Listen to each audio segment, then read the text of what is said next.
the kind of work culture we have created here. I think there was never a need for anyone to ask others, can you please do this. But everybody has been dedicated in his work, and that's the reason if you see the kind of publications which we had, even in the first when we had a decennial celebration of the institute, I remember that time itself we had a lot of, I think we were the best, and still we are the best as far as linguistics research in the country is concerned. And I don't like here just to flatter Dr. Pattanayak or any of the directors, but I would like to flatter each one of us, because the credit goes to all of us who have worked hard to see this institute the place where it is. And I must congratulate Dr. Singh that his choice of requesting Professor Chakraborty to deliver these founding lecture has been very, very innovative, has been very fruitful to all of us, and it has befitted to the occasion as well as to the function of our institute. Because we are dealing with the speech, language and its functions, and the communication is the main function of language. And but what is happening with us, that I personally feel that we have missed our links.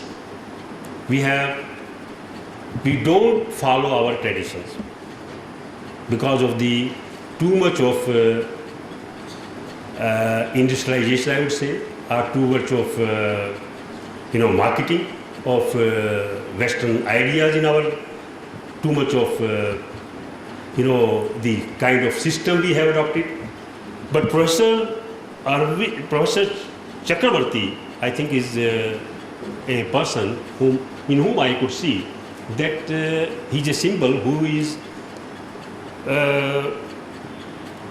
talking about Indian tradition in his lectures all the days, whatever the examples he has given, and they are befitting, they are quite suitable to the effective communication which is taught these days in the management courses. I know if you want to market something, these days without communication you can't do this. I think he also pointed out in his lecture. So, but why can't we think of even the communication courses which are based on our Indian values, Indian tradition? We have been thinking about only the Indian grammatical tradition or Indian thinking, but the idea of having that we can also have a communication based on our Indian tradition, Indian logic, Indian philosophy, I think it has come, at least to me, for the first time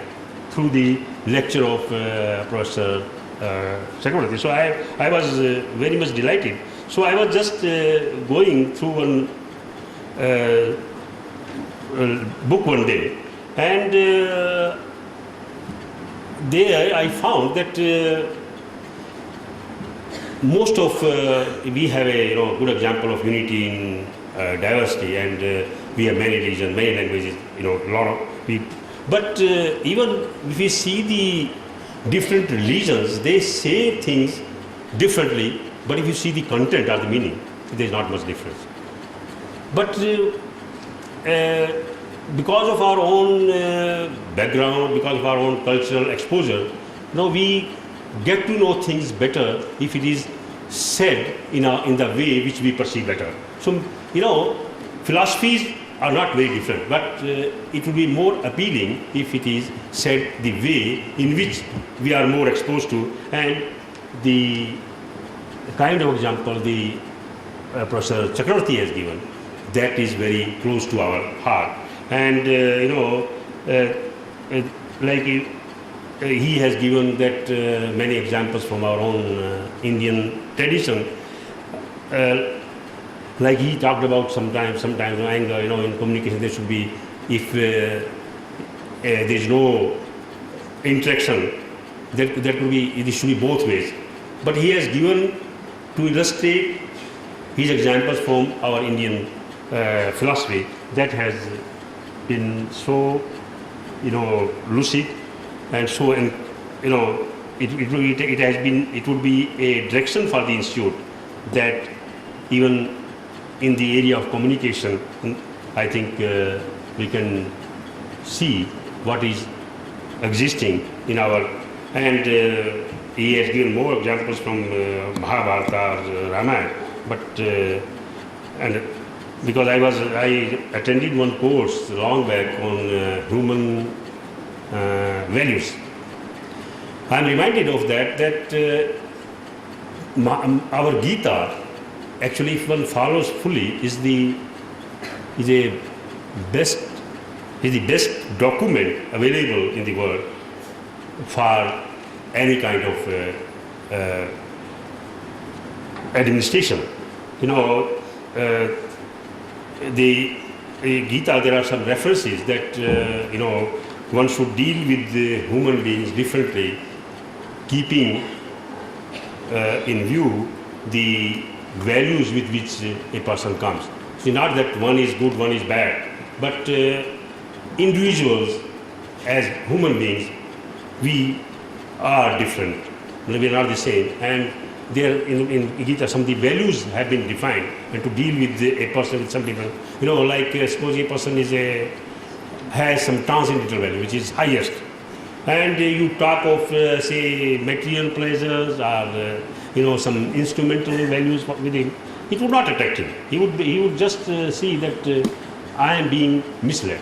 But if you talk to a person who has a instrumental value and talk about the transcendental values of high level, religious, then for him this will be all bogus. He says, what is this man talking?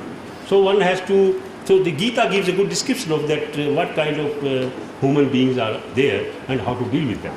So I think we had a good, we have been fortunate enough to work in this institute, that we informally, or maybe that I don't think that Dr. Pattanayak was an expert in administration, but he had the basic knowledge how to deal with people. And because of that, now we are seeing that the institute has progressed. Now in the we are going for 21st century, so for 21st century, I think our Dr. Pattanayak would not been suitable. Now Dr. Udaya is more suitable because he can take the issue to 21st century, because he is more computer literate than many of us are. So I only can pray to God that we should have such bright lectures here, and also our institute, with the cooperation of all staff members, progress, and we become more and more dedicated towards the work.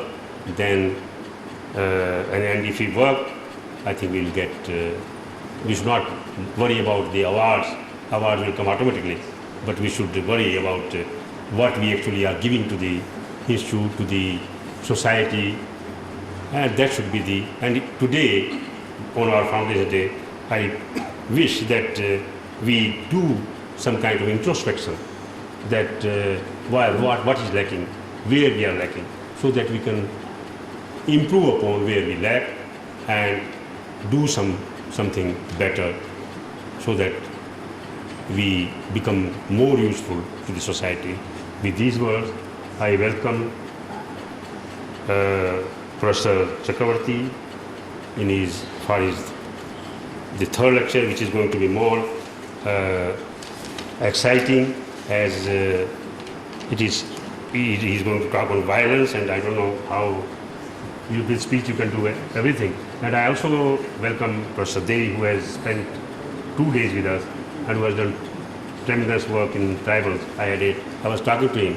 So we share many things common because I also have no bills and he is devoting most of his time with me. So with these words, I thank the organizers who have given me the opportunity. Thank you very much.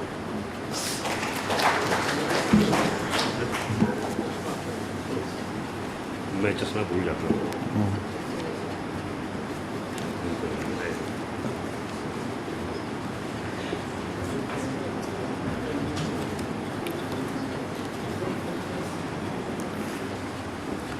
I have to do somehow 3 different lectures today. Don't get too afraid, I won't do that.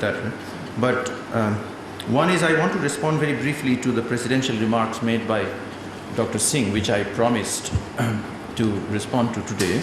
The other is I'll answer the question that I left with last time, and then I'll give speech and violence, the talk. So let me start.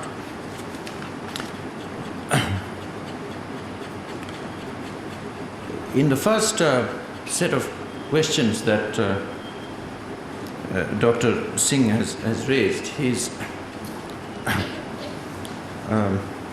rather embarrassingly enticing me, seducing me towards the metaphysics and epistemology of the spoken, written, and the hard word. And that is a maddeningly difficult topic, and a topic in which I am way much more interested in than in the ethics of speech. Just to give one example of, he has talked about the spoken. Of course, as you saw, I was interested. He has asked me, when we talk about the ethics of speech, are we concerned with the relationships that are obtained among interlocutors, or are we talking about the relationship between authors and words? Well, my answer is straightforward. I am talking about interlocutors and spoken face-to-face conversation. I don't mean that the ethics of speech should include just that, but I think that should be the central paradigm, and then we can extend. Now, as we try to extend the model of what I call the triangulation, the speaker, the hearer, and of course these are not fixed roles. The speaker herself is a hearer, and the hearer himself is also a speaker. Under ideal circumstances. So it is a less than ideal circumstance what is happening here, because none of you are speaking and I am. Now, and the third thing, speaker, hearer, and the third thing is the world in which the speaker and hearer speak and about which they speak. So these 3 things, as we superimpose them to the author of a written text and the reader of a written text and the world that they describe or read or write about, immediately in this projection there are immense problems and immense contrasts from the spoken situation. Except for tape recorders and all, usually, or answering machines and the phone, usually the world, or this cross-section of the temporal cross-section of the world in which and about which an interlocutor speaks and the hearer hears, is contemporaneous with the world that they're talking about. But a writer writes in 400 BC something, Plato, and we read it now. Not only are the contexts different, there is hardly any common topic. So there's a big difference in the written case. And I think that apart from all the other problems of what is a word, now that has puzzled not just the Mahabharata author, Gauritika Shabda, what is the word? It has also puzzled contemporary philosophers of language. as to what a word is. So long before you go to the meaning problem, which is, you would think, the most difficult problem, the relation between the word, the speaker, and the word, the triangulation problem. Well, the word, the speaker, the hearer, and the word. So it's a four-corner relationship. But before you go to that, as Dr. Singh has tantalizingly pointed out, there is, of course, a big philosophical problem about what is the word. And I'll compare it with another problem which has exercised me and some of my research students a lot. One of them, a boy from Taiwan, has actually written an entire dissertation on this subject, which is a simple question of, can we say what we see? That is, the relationship between perception and our direct experience and our words. I make a request to you. Tell me what you saw. Tell me what you saw in Bangalore yesterday. There's a big problem about that. I mean, what do you expect me to do? If you tell me what you saw, do you want me to use words in such a manner that anyone who hears them actually has the experience that I had? Now, that's too much to expect. Now, similarly, there is a problem, this is a comparison, in transcription, which should not be called transcription, but simple scription, because for the first time, suppose out of the tape recordings of these lectures, somebody writes down. It is highly contentious and doubtful whether that person would be writing what I actually said, even if that person just writes the same words.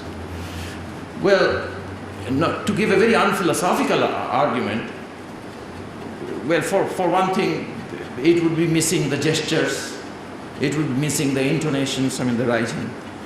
And even if you illustrate it with, even if it is a videotape, it's still again another kind of oral, vocal, auditory experience. But if you try to make it a visual experience, then reading is very different from listening. And that's why I wanted to concentrate on listening. Just one more word about, again, he himself has said, echoing, I would say, Sulabha, who said that the Vakta, Shrota and the Vakya should interact in equal manner. And I like the way he put it, that just as a certain kind of audience might feel very fidgety and very insulted and very stifled, that they're not being given a chance to participate. Here's this speaker who is speaking, just throwing weight and not letting anybody else speak. Similarly, neither the speaker nor the hearer, but the word itself, the sentence itself might feel violated, because in this competition of authority of the speaker and the hearer, the word somehow is getting unheeded. And about that, I don't know whether he had in mind that passage from the Rig Veda when he wrote, the word is often unwilling to reveal herself before a critical eye. And the critical eye is even more unjust and unfair than the speaker and the hearer, because the critical eye is sort of not a participant in this, so looking at the phenomenon of somebody speaking and another person hearing and saying, look at how the communication is going. So it's a sort of totally othering kind of activity. And the word which feels shy even being uttered and hard, would feel even shyer and more violated, as it were, when being interpreted by not even the first and the second person, by a third person, which is the critic.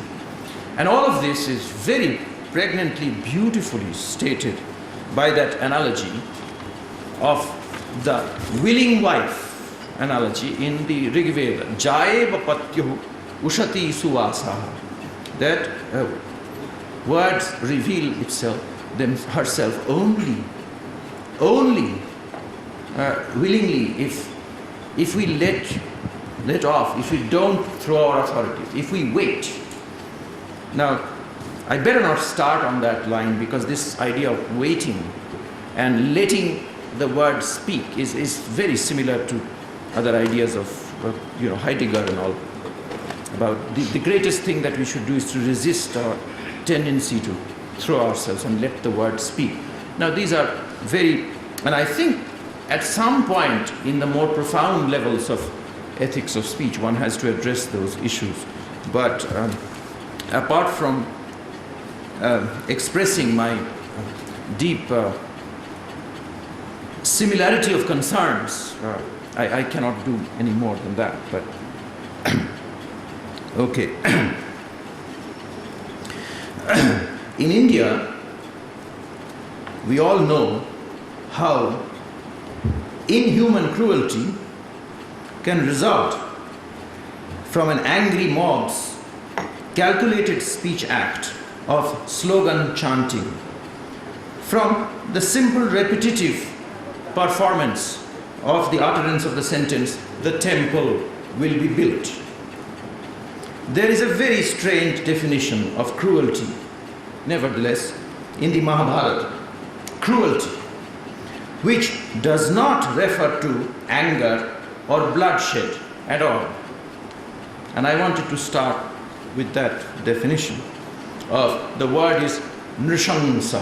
Who is Nrishamsa? Because Mahabharata does not use the word ahimsa too much. It does, but it more often uses the word anrishamsya, anrishamsata, non-cruelty. But look at this definition. Who is cruel? That is the question. Mahabharata Shanti Parva, chapter 164 says, "One who consumes good food, drink, and rare delicacies while starving others are watching is called cruel." Heartless, conspicuous consumption is the defining mark of cruelty. This definition invokes back, remember, Itihasa Purana Abhyam Vedam Samupavringhayat. It harks back a verse from the Dana Sukta, a hymn on generosity, gift, in Rig Veda 10.117, where the unsharing glutton and the glutton's egotistic eating has been called futile, and the lonely eater has been called a sheer sinful criminal. Kevaladi bhavati kevalagha. Following upon this socio-economic conception of cruelty, the same Shanti Parva passage goes on to describe the verbal behavior, the speech behavior of such a cruel fellow. A characterization that sounds all too familiar. In fact, it hits home, seems to describe us all. The cruel person, I quote, harbors heinous desires, expresses in words his wish to begin aggressive, violent acts, speaks ill of other people, considers himself deprived and victimized. Now, look at this speech act of saying, I have been very badly victimized. Everybody has been really jilting me socially. Shamelessly advertises his own acts of generosity, part of cruelty. Ruins other people's lives and takes pride in it. Does not share his knowledge or wealth with others.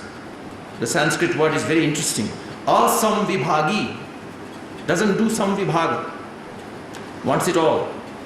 Exaggerates and distorts reports of events. Praises only one's own class or clan. This is again, what a beautiful word. I didn't expect this word in Mahabharata. It seems to be only coming from contemporary Indian politics back to Mahabharata. It says, Varga Prashansi. Only my own Varga. For example, we Nambudri Brahmins are the purest of all. Or we, the Bengalis of the South Calcutta, know everything. And the cruel person, as a result, is full of lies. Lie comes at the end, as a result of all of this. End of quote. That good speech can only spring from just and sharing consumption is once again an idea explicit in that mysterious hymn of Rigveda, 1071, Jnana Sukta, Brihaspati's Jnana Sukta, which is named after knowledge but is all about the origin of the ontogenesis of speech and ethics of language use. To quote a few relevant verses, only 3 from this longer hymn. Brihaspati, when they came forth to establish the first beginning of language, setting up names, what had been hidden in them as their best and purest good became manifest through love. Why did they start naming things at all? Because of love. Now this is something to be pondered about. Where the sages fashioned language with their thought, atra dhira, filtering it like parched grain through a sieve, saktumiva titauna punanto. Friends recognize their friendship. Atra sakhayat sakhyani janati. Their prosperous beauty is marked as an auspicious sign on their language. Bhadraisham Lakshmir Nihitadhivachi. This word Lakshmi has been interpreted in the context of this very speech-related sukta by Yaska.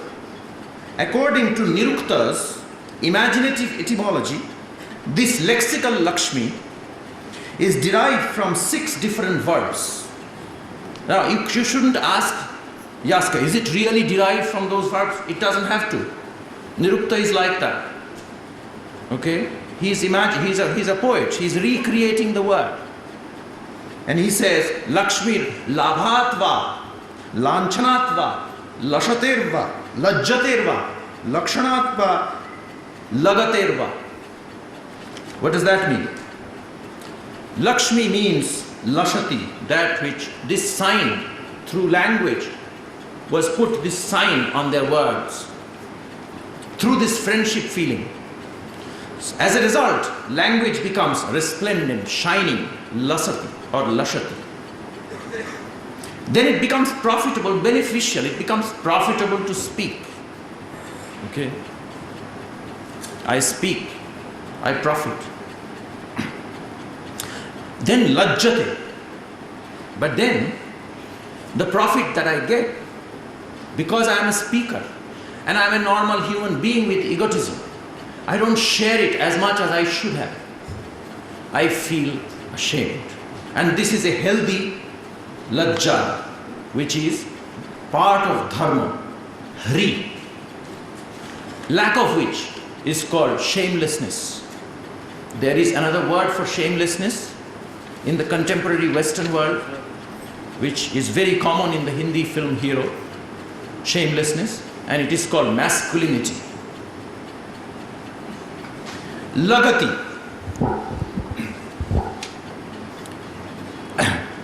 appropriateness, just it applies here, just correct. Lanchet, marks, signs, it puts a stamp. And lakshayati, lakshana, definitionally correct. So all of these are part of the meaning of Lakshmi. Then finally, the verse, he who abandons a friend, who knows and has learned together with him in the same class, from the same teacher, has no share in the language. If he hears such a person who goes forward because he is more bright and more talented and more lucky and leaves behind his fellow satirthas, this sahante vasinaha, then he hears in vain. His learning is in vain. He does not know the path of good action. At least the following philosophical points, I think, are made by these poetic lines, which are quoted respectfully at the start of Patanjali's great commentary on Panini's grammar. A. Giving names or singular terms is the first condition for the possibility of language or transmissible knowledge. Sayana in his commentary here mentions the child's first words, mama, daddy, etc. as the roots of reference. Second, the reason for manifesting precious hidden knowledge through speech was love. I could all keep it to myself. I could keep it to myself. I actually was very surprised to find one of my former teachers, who has now migrated to the United States, saying this following thing to me. I asked him a question after he gave a paper, because he told, do you have any questions? And I asked him, and he wouldn't answer. I was very surprised. There were not very many people in the audience. I actually had come so that it looks good. This is in the American Philosophical Association. And he wouldn't answer, he was just keeping quiet. At the end he said, why don't you figure that out yourself? Later on I asked him over dinner. He said, why should I tell you? What if you go and publish it? So I realized that he was lacking at that point. Bhadraisham Lakshmir Nihita Adhivachi wasn't happening. So those who gave, sorry for this Guru Ninda a little bit. So, articulation sifts and purifies awareness, imposing moral and aesthetic norms on speech. An auspicious Lakshmi makes knowledgeable speech apt, profitable, a mark of excellence, and also tempered by healthy shame at a possible transgression. The socially shareable knowledge, nature of knowledge, is manifested through a publicly usable language which enables friends to recognize their friendship or mutual dependence. One cannot be a word-using knower outside of a community. There might be private property, but there is no private language. Indeed, the term self-consciously used for comradeship is being together in knowing, from sa, together, and kya, awareness, khyati, a term, sakhya, sakhya. Such friendliness and a moral readiness to help others in a society where cognitive excellence, this verse says, this sukta says, is unequally distributed. Not everybody is equally bright. In such a society especially, one needs to remember the virtues of sharing speech. Though all have eyes and ears, the hymn says, not all are equal in mental speed. Beautiful word, mental speed. Some are shallow ponds, some deep enough for bathing. This morning, one of our friends from the audience, who has come from Bihar to attend some course here, asked me whether conversation alone is enough, because what happens to the complexes, inferiority complex, superiority complex, that happens among. A very good question. And I told him that yes, one of the ethics of speech considerations is to remember that possibility and be aware of the power structures, etc. Having said that, an unsharing, non-communicative person gathers knowledge in vain. Cleverness without goodness, intellectual brilliance without the healthy shame in elitistic over-consuming in the midst of hungry hundreds leads to cruelty. Gandhi's comment that poverty is the worst form of violence begins to make sense.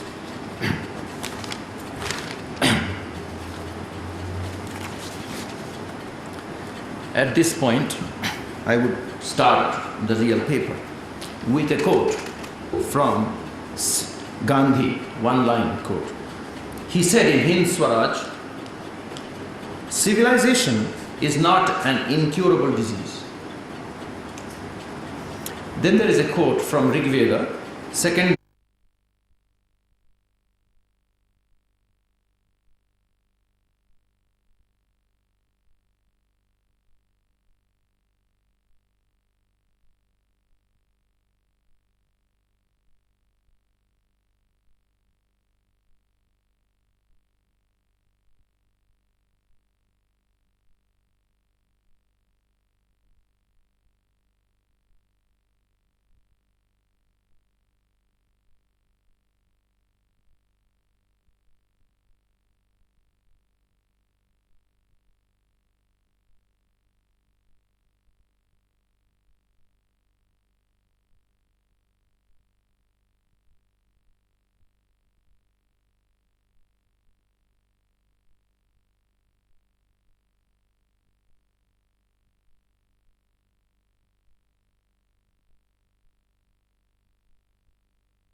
Tape.